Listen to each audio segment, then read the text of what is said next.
Swing low, sweet chariot, coming for to carry me home. Swing low, chariot. I looked over Jordan and what did I see? Coming for to carry me home. Hello, kids. Band of angels. It's about 2 o'clock in the afternoon on January 19th. It's been a couple days since I podcasted. Right now, I just dropped off the king and the namesake to kind of like an after-school tennis thing for the next 8 weeks. And you guys are a little nervous to start this thing, which I understand, being new. I was even talking to you guys about, being new. It's awkward, and I'm sure, you have a lot of nervous jitters. Hopefully you get over those. You kids, I think the namesake has really been wanting to learn tennis. And then I told him about how I played tennis in high school and got a lot of accolades and had the best record on the team, by the way. Best record on the team. And I tanked our collective GPA, let me tell you that. I think the collective GPA before I joined was a 4.3, and the collective GPA after I joined dropped down to like 3.4 because, and this is the only time this ever happened in my life, my GPA got below a 2.0. I could not play tennis one season of the two I played, and I wrote an essay about it, about how I was going to be off the team, and my English teacher actually decided to change my English grade retroactively and say, I went from a C to a B, or she changed it from a B to an A, and that got me up above the 2.0. So I was able to stay on the team, which was good for the team because, I had the most victories. So that was kind of helpful. So you kids are in your tennis thing right now, and there's I could tell you guys were nervous, and that always melts my heart a little bit. It makes me feel sad or nervous about, what you guys are going through, but, it wasn't nearly as bad as, when you started school in Mexico. Sorry, without yawning. There's a lot of tears there. I was pretty nervous. But you kids did okay. Okay, so hopefully you guys will like tennis. It'll be fun. I'll get back into it. So I'm just driving around the school to park at a good parking spot so I don't have to walk that far. Today we're talking about the Gibeonites and their deception. The only reason I know that is I read the title to one of the chapters. Oh. How are you guys doing? I never really ask how you guys are doing. I'm driving by so I can kind of see the tennis court, but everyone's just kind of just standing around. There's a bunch of helicopter parents that decided to watch. I'm not that kind of parent. I'm not going to watch kids doing stuff like this. Not yet. Well, eventually will, but I'm not going to watch a whole practice. Unless you kids really want me to. The king the other day wanted me to watch the whole jiu-jitsu practice, which it's a little awkward. I'm talking to the parents, and then you just slam some kid on the ground. It's a little awkward. Like, one kid is really good, and they always pair you up with him, and you guys do all these drills where, like, one's laying on the back, and you have to, like, use a move to get them off of you, and then you have to try and put them on their back. And hey, King, you are not gentle, and you know what? I'm fine with that, because one day you may have to be not gentle to someone who's putting hands on you. So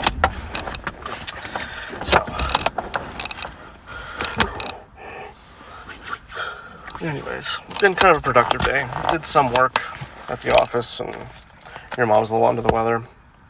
Hopefully she gets better. Every time I'm about to read in my truck, I want to find something to drink. I found some old water. Let's see if I don't think you guys drank this.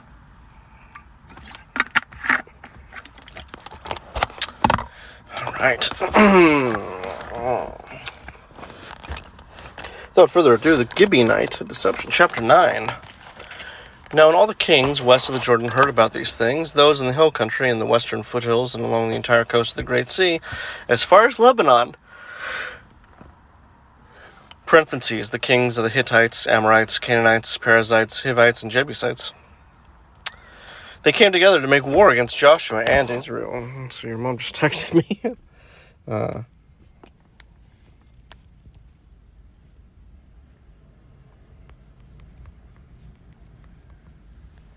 Just texted her back.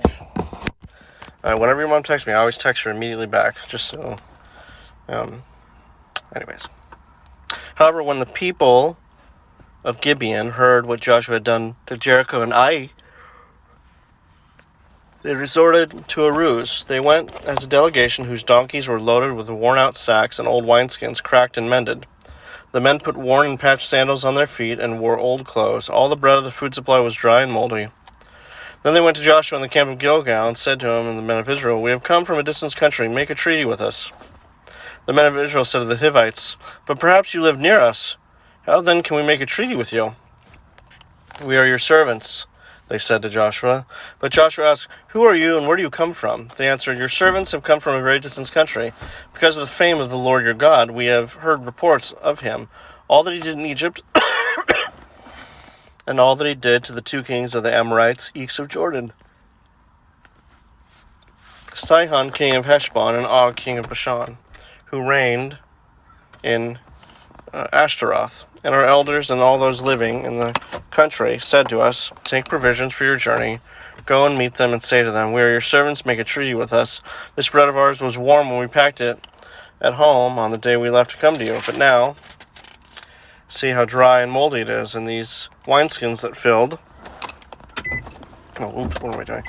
That we filled were new, but see how cracked they are, and our clothes and sandals are worn out by the very long journey. The men of Israel sampled their provisions, but did not inquire of the Lord. That's not good. Then Joshua made a treaty of peace with them to let them live, and the leaders of the assembly ratified it by oath. 3 days after they made the treaty with the Gibeonites, the Israelites heard that they were neighbors living near them. So the Israelites set out, and on the third day came to their cities, Gibeon, Kephirah, Beeroth, and Kiriath-Jearim. But the Israelites did not attack them, because the leaders of the assembly had sworn an oath to them by the Lord, the God of Israel. The whole assembly grumbled against the leaders, but all the leaders answered, "We have given them our oath by the Lord, the God of Israel, and we cannot touch them now. This is what we will do to them. We will let them live, so the wrath will not fall on us for breaking the oath we swore to them."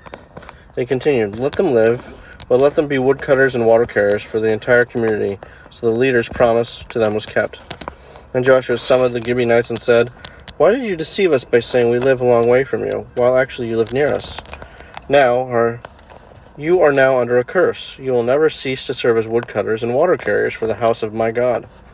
They answered Joshua, "Your servants were clearly told how the Lord your God had commanded his servant Moses to give you the whole land and to wipe out all its inhabitants from before you. So we feared for our lives because of you, and that is why we did this. We are now in your hands. Do to us whatever seems good and right to you." So Joshua saved them from the Israelites, and they did not kill them. That day he made the Gibeonites woodcutters and water carriers for the community and for the altar of the Lord at the place that the Lord would choose. And that is what they are to this day. That's pretty interesting.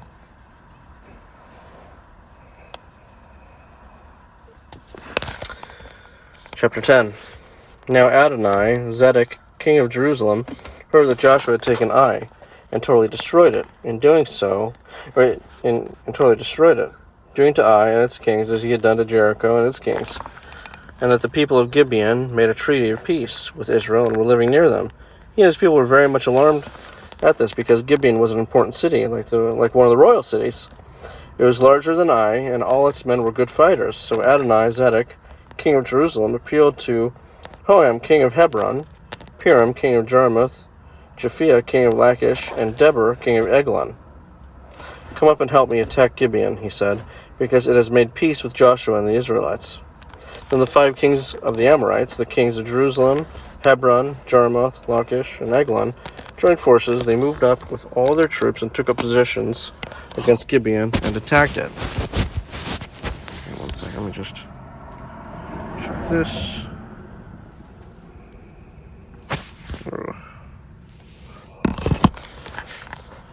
Let me just pause for a second. Your mom texted me. Evidently, the entrepreneur, she rode her bike home today, and she wanted a peanut butter and banana sandwich, which I never had growing up, but she wanted it. She must have read about it, because I would have never given her that thought in her head, and neither would your mom. And we didn't have bananas, so she's taking her bike to the local store to get bananas. And I cannot tell you how much anxiety I have over this, that I almost want to just shadow her for a little bit. In fact, let's maybe we want to pause it right now as I yeah, let's start the car up. We're gonna go. Let's go be a helicopter parent. Don't want to. We ended on verse 5. Chapter 10, verse 5. I'm probably the king of all the helicopter parents, because I became a substitute teacher just to see you guys a little bit more. Oh boy, a little bumpy. Lately I've been listening to a lot of music. You know, I would have loved to have known what kind of music my dad listened to. You know, certain days, see what his mood was. I just started listening to the song Gimme Gimme by ABBA, which is a song made famous in the movie Mamma Mia, I believe Mamma Mia 2. Interesting story to that. When I graduated from law school, my sisters, who know me very well, they bought tickets to Mamma Mia as a play. It was a play before it was a movie. So then we went to go see it in Sacramento. Anyways, that was fun. I think they also got me to see the play 700 Sundays, which is a play. It's a one-man play by a comedian named Billy Crystal, who's very, very famous. He's a very, very famous comedian from the 1970s, 80s, and 90s. He was huge, and I mean the 2000s as well. But he made the debut on a TV show called Soap, like when I was like 1.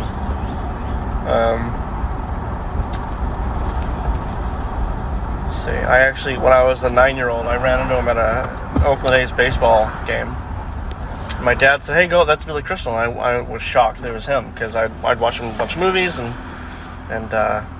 so I went up there, and I said, "Hi, Mr. Crystal. I'm, my name's, I gave him my name, and I just want to tell you what a huge fan I am of you." And he's like, "Oh, come on!" And he had me sit next to him. He's like, "Come on, sit next to me." And he told me about his dad and how his dad took him to go see the Yankees play, and he asked me a bunch of questions, and he said, "What do you want to do when you get older?" And I said, "Well, I want to be a stand-up comedian." And he says this. He says, "Well, tell me a joke." And I said, "I forgot him." And he looked at me and says, "Well, you'll never make it in show business." But the way he said it was very funny. It wasn't like he was being a jerk.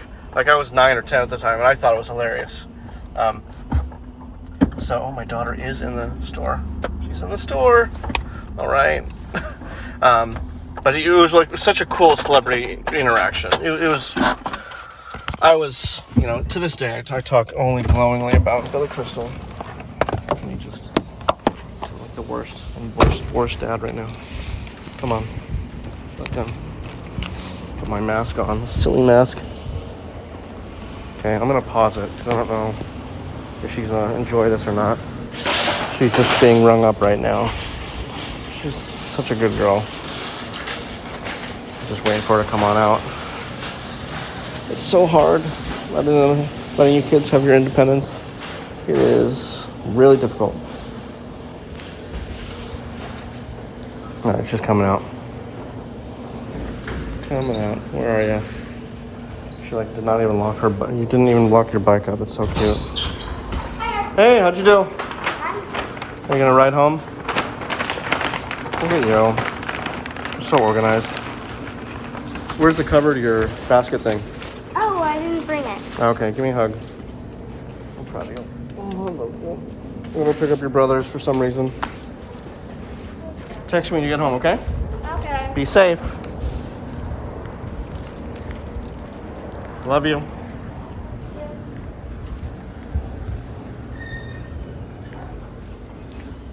Hate wearing this mask. Okay. Oh, she's such a dream.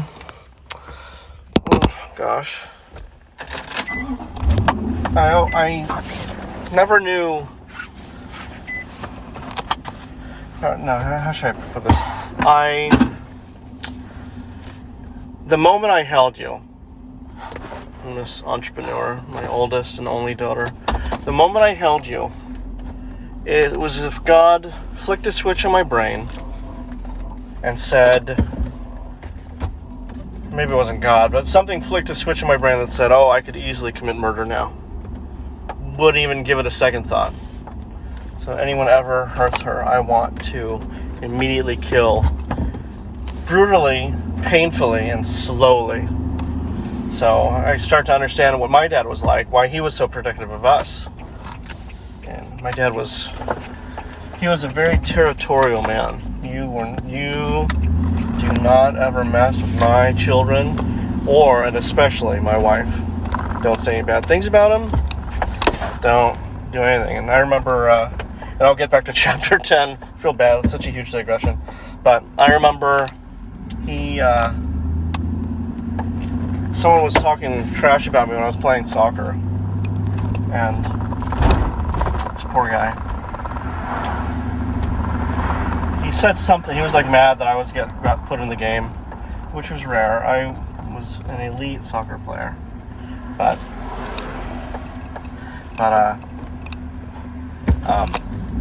he said something derogatory, and my dad proceeded to take him aside and pretty much said, you say anything bad about my son ever again, I'm going to beat the ass out of you. And oh, she's so sweet. She's riding on the sidewalk. I want to take a photo. Oh, she's so precious. God, she's the best. Okay, sorry. Heart is melting. Anyways, he proceeded to threaten the guy and say they would have to carry him off the soccer field. Now, it's nice to have people on your side. It's nice to have someone there that will stick up for you. Maybe my dad took it a little too far, though, with that one. Because the next day, see, this guy, he wasn't just some random guy. He had a son on the team. So the next day, that son went up to me at school and said, hey, did your dad threaten to beat my dad up? And I did not know about it at all. All I said was, I think I was in 5th or 6th grade at the time. I'm pretty sure my response was, I would not be surprised if he threatened to beat someone up. And then, but luckily the kid was he thought it was funny. He was laughing. He's like, oh, your dad's so cool. And I was like, yeah, he was great, it was the best. And my dad was, but some things, my dad would not, very protective. Now, that being said, he wasn't protective, he would want me to fight if I had to fight. It wasn't that, it just, he didn't want adults saying anything bad about me. He didn't care if kids did. But anyways, I digress so bad. That was the biggest digression of this podcast, but I wanted to get a hug from my daughter, because I only have one. And, when you guys have kids, and there's no pressure, I don't want to be that guy that's oh, when you give me grandchildren, please don't. Make your life decisions, I'll support them 100%. But, if you guys have kids, you'll know too. And it's it's just one of those things. You can't teach it. You can't be you can't explain it with words. Some things are not meant to be explained with words. They're not. There's an emotional toll, an emotional experience you need to experience to really fully understand something, Okay, let's see if we can read through chapter 10, and then maybe we'll go pick up the boys. Oh, they're cute too. The days where I work, I really miss you kids. Let's see, we're already at 19 minutes. We're not even done with 2 chapters. Okay, back to it. The Gibeonites then sent word to Joshua in the camp of Gilgal, "Do not abandon your servants. Come up to us quickly and save us. Help us, because the Amorite kings from the hill country have joined forces against us." So Joshua marched up from Gilgal with his entire army. Oh, that's terrifying. Including all the best fighting men. The Lord said to Joshua, "Do not be afraid of them. I have given them into your hand. None of them will be able to withstand you." After an all-night march from Gilgal, Joshua took them by surprise. The Lord threw them into confusion before Israel, who defeated them in a great victory at Gibeon. Israel pursued them along the road going up to Beth Horon and cut them down all the way to Ezekah and Makkedah. As they fled before Israel on the road down from Beth Horon and Ezekah, the Lord hurled large hailstones down on them from the sky, and more of them died from the hailstones and were killed by the swords of the Israelites. On the day the Lord gave the Amorites over to Israel, Joshua said to the Lord in the presence of Israel, "O sun, stand over Gibeon. O moon, over the valley of Aijalon." So the sun stood still, and the moon stopped, till the nation avenged itself on its enemies, as it is written in the book of Jashar, which I do not know about. The sun stopped in the middle of the sky and delayed going down about a full day. There has never been a day like it before or since, a day when the Lord listened to a man. Surely the Lord was fighting for Israel. Then Joshua returned with all Israel to the camp at Gilgal. Now the 5 kings had fled and hidden in the cave of Makkedah. When Joshua was told that the 5 kings had been found hiding at the cave of Makkedah, he said, "Roll large rocks up to the mouth of the cave and post some men there to guard it. But don't stop. Pursue your enemies and attack them from the rear, and don't let them reach their cities, for the Lord your God has given them into your hand." So Joshua and the Israelites destroyed them completely, almost to a man, but the few who were left reached their fortified cities. The whole army then returned safely to Joshua in the camp of Makkedah, and no one uttered a word against the Israelites. Joshua said, "Open the mouth of the cave and bring those 5 kings out to me." So they brought the 5 kings out of the cave, the kings of Jerusalem, Hebron, Jarmuth, Lachish, and Eglon. When they had brought these kings to Joshua, he summoned all the men of Israel and said to the army commanders who had come with him, "Come here and put your feet on the necks of these kings." So they came forward and placed their feet on their necks. Joshua said to them, "Do not be afraid, do not be discouraged. Be strong and courageous. This is what the Lord will do to all the enemies you are going to fight." Then Joshua struck and killed the kings and hung them on 5 trees, and they were left hanging on the trees until evening. At sunset, Joshua gave the order, and they took them down from the trees and threw them into the cave where they had been hiding. At the mouth of the cave they placed large rocks, which are there to this day. That day Joshua took Makkedah. He put the city and its kings to the sword, and totally destroyed everyone in it. He left no survivors. And he did to the king of Makkedah as he had done to the king of Jericho. Then Joshua and all Israel with him moved from the Makkedah. Oh, hold on. Let me just... Okay, where did I stop off at? It's 2:38. Because someone was calling me. I don't know where I... Darn it. Okay, hang on one second. And I believe I got a text message from my daughter. I'm home.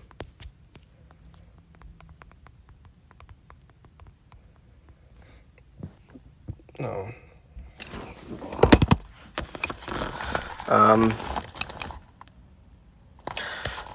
Let's see, where was I?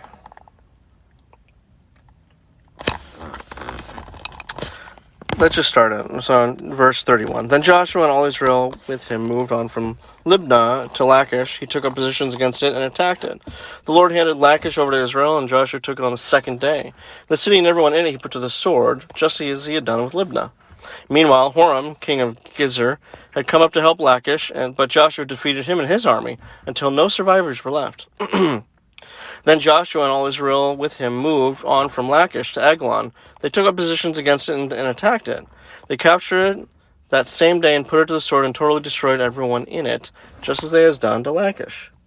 Then Joshua and all Israel went up from Eglon to Hebron and attacked it. They took the city and put it to the sword, together with its kings. its villages, and everyone in it. They left no survivors, just as at Eglon. They totally destroyed it and everyone in it. Then Joshua and all Israel with him turned around and attacked Debir. They took the city, its kings, and its villages, and put them to the sword. Everyone in it they totally destroyed. They left no survivors. They did to Debir and its kings as they had done to Libnah and its king in Hebron. So Joshua subdued the whole region, including the hill country, the Negev, the western foothills, and the mountain slopes, together with all their kings. He left no survivors. He totally destroyed all who breathed, just as the Lord, the God of Israel, had commanded. Joshua subdued them from Kadesh, Barnea to Gaza, from the whole region of Goshen to Gibeon.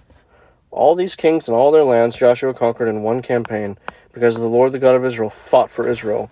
Then Joshua returned with all Israel to the camp at Gilgal. I'm going to pause there. We're just going to do two. We're just doing two right now. I bet I could do one more.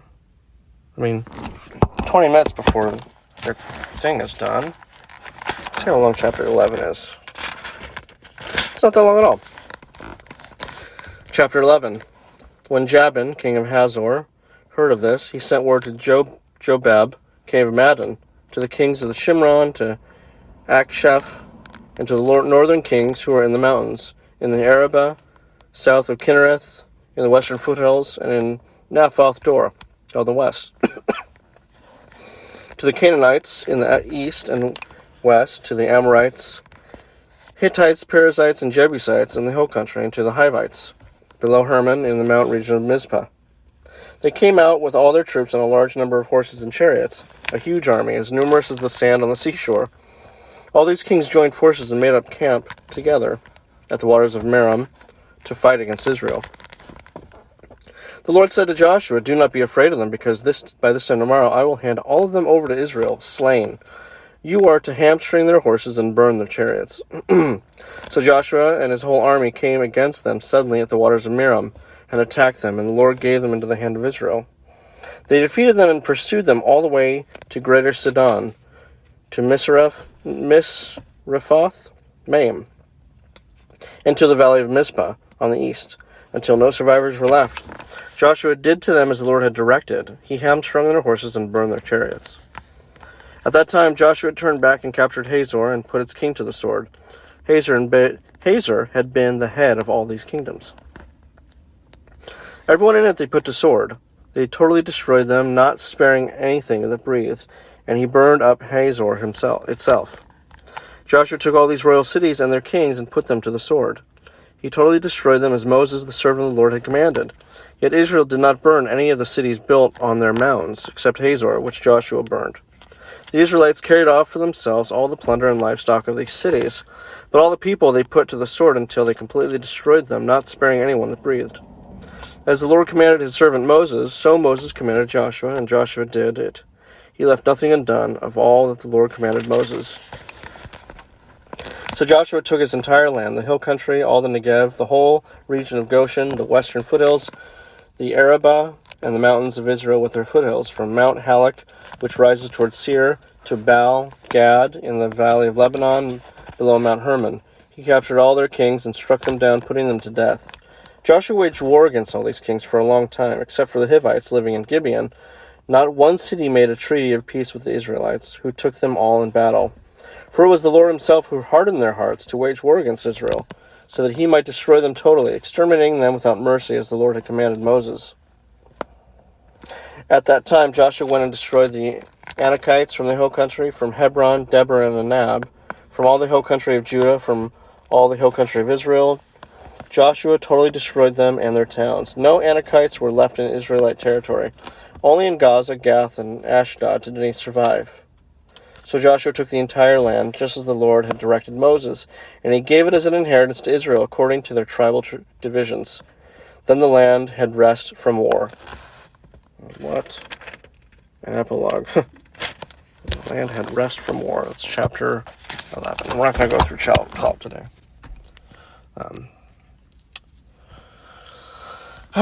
So I'm going to go home and I'm going to take the entrepreneur who's been riding her bike all over town. I'm going to take her to get I believe it's a flu shot. So that should be fun. Last time we did that, you threw a fit and I ended up just leaving because you started attacking the nurse, and I didn't want to attack you in front of the nurse because she is a mandatory reporter. They actually take it seriously. So it should be a fun afternoon. You actually did get your other vaccine, no problem. So hopefully my presence being there won't be too disrupting. So, well, that's it for this podcast, kids. I love you very much. Love each other. Forgive each other. Be a shoulder for others to cry on. Always be there for your siblings, no matter what. No matter what. I love you so much. And in everything you do it for the kingdom and the king.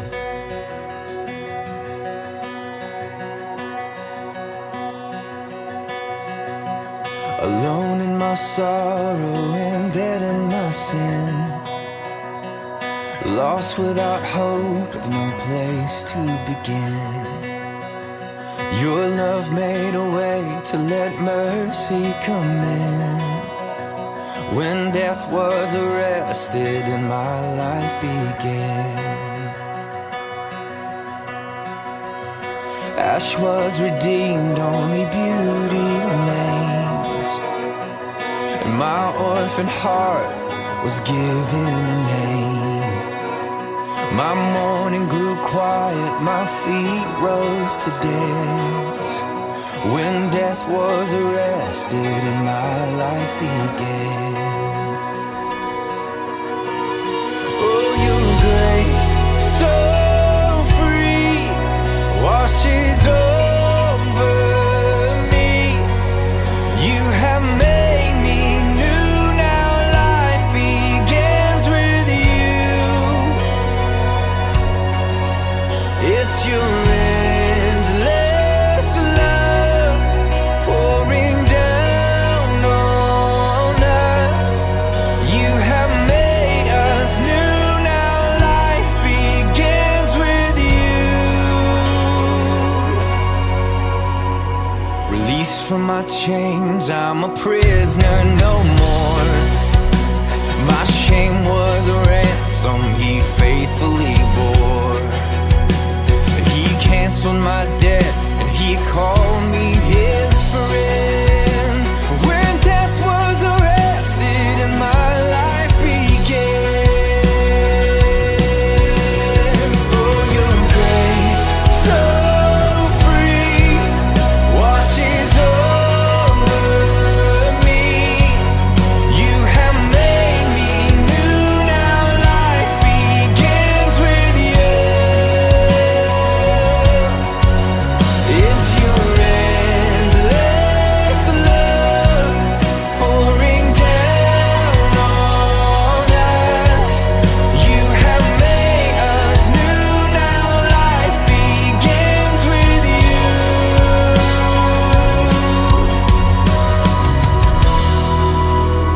Our Savior displayed on a criminal's cross. And darkness rejoiced as though heaven had lost. But then Jesus arrived.